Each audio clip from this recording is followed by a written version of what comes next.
It is the lenses through which we look, right? You are going to come across people in your life who think the sky is falling every single day in our world.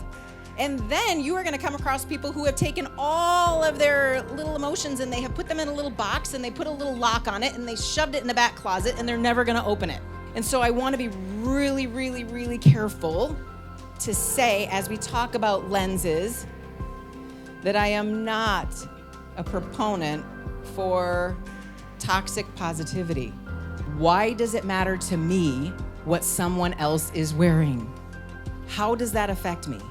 It doesn't. And yet, those thoughts just whoop into our brain, and we can sit with them, and we can park our brain there sometimes. Where it really became dangerous for me was when I was not only the judge and jury of others, but of myself. And so I would be standing there working out, and I would look at myself, and I would think, what's wrong with you? Why are you even here?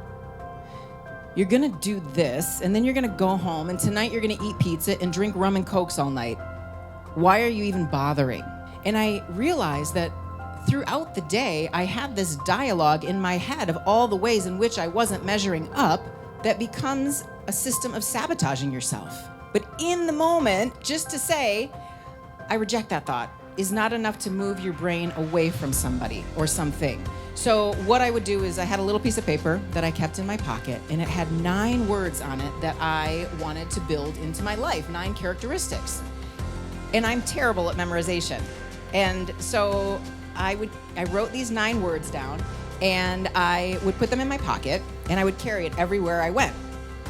So then when I'm standing in front of the mirror at the YMCA and I see myself and I think, what's wrong with you? You're an awful human being who's never going to get it right. I would say, whoa, I reject that thought. Love, joy, peace, patience. And then I would forget what the next word was. So I'd pull the piece of paper out of my shorts pocket. Love, joy, peace, patience, kindness, goodness, faithfulness, gentleness, self-control. Okay. By the time I went through this list, I had forgotten that I was thinking terrible things about myself.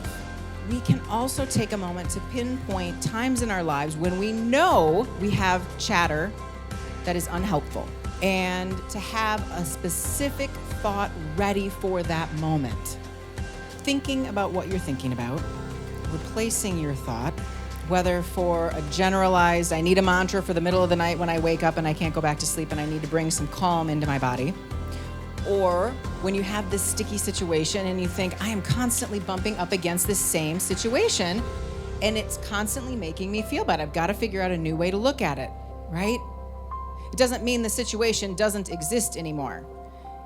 It's not a catch-all, solve-all, but it's a reframing for your brain so that you're saying to yourself, okay, I'm going to walk through this. What is that going to look like?